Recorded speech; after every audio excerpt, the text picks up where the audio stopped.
This is a beautiful truck. What's your name, my man? Hey, I'm Bill Legg in Rainsville, Alabama. All right, tell me about this truck. It's about Shelby Cobra stuff that you got right there. Yeah. What's going on here? So this is my version of an old car carrier, the N600 that Carroll Shelby had to haul the Cobras. And I thought, well, how cool would it be to do a shop truck version of the larger N500? So this is kind of designated now as a CS500, where Shelby designated his as a CS600. You're gonna have to send me some of those pictures. That's Yeah. cool. Yeah. So tell me, let's start with the paint. This is unique. So this is a patina, fotina type thing. Some's patina, some is actually paint job. All the pattern on this is taken off of my other truck, which is a 68 Harbor or 68 Boxwood Green truck. So the airbrush artist used it as a template to put it on this, because I wanted something that was going to be really straight, and then followed up with a satin clear. Okay, so basically this is off of a truck that towed all of the Cobras. Right, And it was called the Racing Team Cobra, and wow, way back in the 60s, right? Right, yep. And this is sort of like your call out to them. Yeah, that's right. That's yeah, super because cool. Carroll Shelby was he was an innovator for a lot of stuff for Ford, and put Ford on the map, especially in the days versus Ferrari. So this is real, like real, right? And this then is real. part of this is Yeah, it's real, and I kept it all like this, so this would help. patina is real. Okay. It would help sell this. Yeah. This was original, and then I went back and I airbrushed Down the here. bottom. Yeah. Yes. I did the bottom again. What's going on with these? That's the new Holly LED yellow lights. Very cool. Let's see that engine, man. Yeah, sure. So this is a 306. It's got a lot of every part inside the motors aftermarket, and then it's a Holly Sniper, which is a trick to get running on these 300s, because there's not a lot of support. I had to build a distributor to be able to talk to the computer for all the timing. Really? Yeah.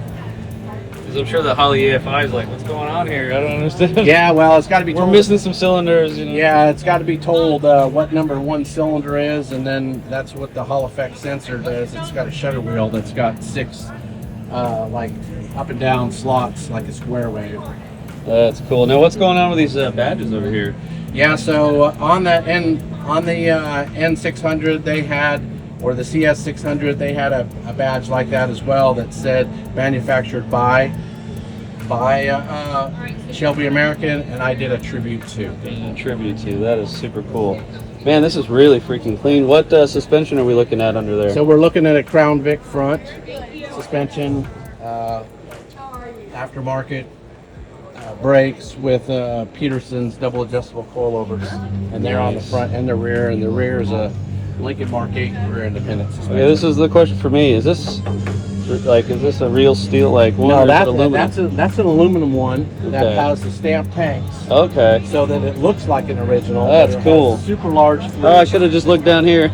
Oh yeah. That's cool. But I had it powder coated black, and then I made these brackets here to hold my condenser and my You fan. put a little tribute badge on Nice there. little badge here. I didn't want to overdo it, so you just. I like the gotta- little accents like that. Yeah, little pieces there. That is cool. So what wheels did you go with over here? So those are the Carroll Shelby CS69 wheels, which look like a modern day version of Magnum 500. So how long did this paint job and finding the lettering to match, the Shelby Racing and stuff like that, how long did that take? Well, so the paint job was not quite a year. All the lettering my son photoshopped off the original truck, so that we made templates so that it would be identical font, since you can't find a font that is like a hand painted style lettering. That is cool. Let's go to the back here. What kind of suspension are we looking at in the back? So again, Lincoln Mark 8, double adjustable coilovers, 8.8 cover, large axles, Cobra hubs, so that I could have the 4.5 inch conversion, and then larger rotors also. Okay, we'll get to the interior in a second. Let's go to the back, because I like what you did to the rear bumper too. This one is sure. actual. Go ahead. This one is actual you did all of this one, right? Yeah, all of this rear bumper has been airbrushed, and you know the trick to it is a bunch of layers. And I actually did a good bit of it while it was raining, and it actually helps because it kind of spreads the paint out a little bit. That's cool. I like these little spots right here. Yeah, that made that kind of look like it, you know, when you have oil come out of your exhaust, and it soaks into the paint and it kind of spreads out. Good job. Now, what's going on over here with this gas tank here? Yeah, the gas cap. Since I have a cover on it, I didn't want to have to lift up the cover and lower the tailgate or either. Right. So we got a 71 to 73 Mustang gas cap. Again, it's another thing that what would Carroll Shelby do? What parts would he use if he was building a shop truck? That's cool. So inside's like a cover or something? Yeah, so we got a 67 Mustang filler neck. That's what I had left over from my other car. 67 filler neck, okay. And then we have the 71 and 2 cover that goes in front of the wheel well on like the trucks that have the auxiliary tank. So basically that just makes it look more original. Yeah, I tried to everything I tried to do is try to make it look as original as I could. Sometimes you don't notice all the little features that it has. So check out my brake light. Yeah. Watch up here. This Okay. is my third light. Third brake light. Okay, so there's the third brake light. Hold on a second. So then we got a cargo light too. That's cool, yeah. Who'd you go with on them? No, I made it. You made it? So what I did is I used a 66 model parking light out of the 66 model Mustang. Yeah. It's got a 2 different circuits. So then I added they have a ground as well. So between the 2 circuits, and then you use a switchback bulb, switchback LED, like fire trucks and ambulances and police cars have switchback. That's how come they're able to change the color of the bulb. So that's a red and a white LED bulb that goes in one socket. Okay. That has 2 circuits. Dude, that is awesome. Let's talk about this interior. Sure, yeah. So we got TMI seats, TMI door panels. We have F600 dash that's been chromed with the Resto Mod billet vents, 2 in the dash and 1 over by the glove box. We have the dent side pedals because I wanted to have the stainless trim in there. Oh, good, yeah. Yeah. So what's going on with the key there, man? Oh yeah, so here, you know, try to find my ignition, but there we go. We got. That's perfect. I've seen that. You posted that somewhere. Yeah. I love that steering wheel. Another tribute, man. Yeah. So this came out of the scrap yard. Really? This came off of a Jaguar. It's a Nardi steering wheel. It's not exactly the brand that the Shelbys used. Right. But they're also, the Shelby steering wheels are $5,000. Yeah. I gave $5 for this, and then I had to polish it. Well, you put the money on the paint job for sure, so. Because that paint job is nice. And then all the interior is gloss. Oh, yeah. So this is actually a Ranger truck. So you can tell it's a Ranger by the stainless in the dash. Yep. But I've deleted the drip rails and the window stainless, and the body side molding has all been deleted. So that I could get that nice smooth. I didn't want any interruption of a piece of trim coming down the middle of my door. No. I really like that knob right there too. Yeah, that actually came out of a mechanic's toolbox that I bought that off eBay, and I had to refinish it so that it would be the same tint as the steering wheel.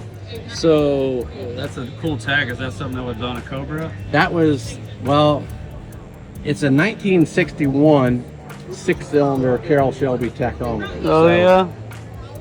I like how you used, like, you know, the real of the time. And that's the perforated, so that's another marker of a Ranger. Really, I like that. And then we have, you know, since we don't have the gas tank, we have the cargo box. And since this truck is radio delete, then we have the Bose, one on each side, and they're synced up for stereo. That's so cool. Wow. This thing is beautiful, man. You know, The thing about it is you can easily walk by this and not recognize all the work that's been done to it. And that's, I say that a lot. When you don't notice something that you did to the truck, that means you did it right sometimes. You know what I mean? Like it means that like it just works in people's brains when they look at it. Right. You know, so. And you know, I think that's what happened. But like behind the fenders, is painted just like here. Underneath the bed is painted just like the outside. Underneath the cab, it's just like this. Yeah. Man, beautiful. This is awesome. You know, but what I had said earlier, this truck is made up of what I can count off of. Oh yeah, show us the list. Yeah. So I just went by all the parts that are off of other vehicles. Yeah. And I have 59 parts, or actually parts off of 59 there you go. different vehicles. That's awesome. You know, and when you're going with a 300, I'm going with a Tremec TKO 5-speed. Okay. So now you got to make those two. So I have a Lakewood blow-proof bell housing that was on a 302 that I had. So the thing about the thing about the Lakewood is it has a dual bolt pattern starter. Well, I didn't want to use the 164 tooth flywheel because it's so heavy. It's 30 pounds. Right. So the trick that I did on this is that I got a 50 ounce 302 flywheel. That's a 157 tooth. Had the counterweight taken off. And now the thing weighs 18 pounds versus 30 pounds. So I reduced my reciprocating weight. Okay. And in the racing world, for every 1 pound you can reduce to that equals 8 pounds of static weight.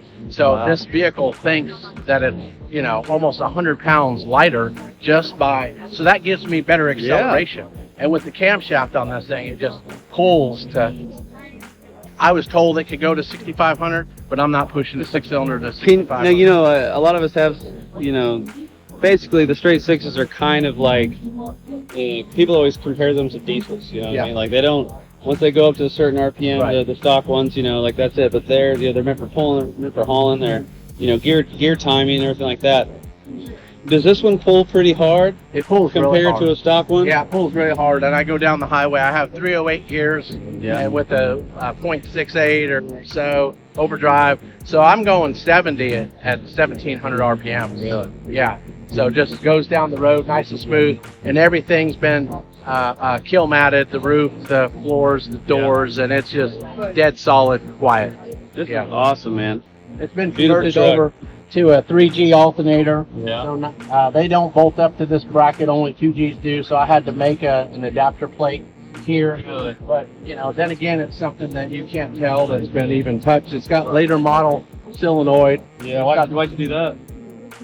Just because I'm trying to update it to newer items. It's got the resistor wire in the factory, like 96, 97, starter wire. That's awesome. Went with this is a custom built aluminum radiator that I went with the stamp tank and then had it powder coated black so it would look era. It's the little things too sometimes, you know. Yeah, so that's LED and my switch is right here. It actually does pretty good. Yeah. So that's cool. But man, beautiful. So much has been done to make it look like nothing's been done. Yeah. That's the way it ends. You might win best of show, buddy. Thank you for talking about this truck, dude. This is awesome, man. I'm glad you could come over. I hope you win something, and thank you for your service. Absolutely.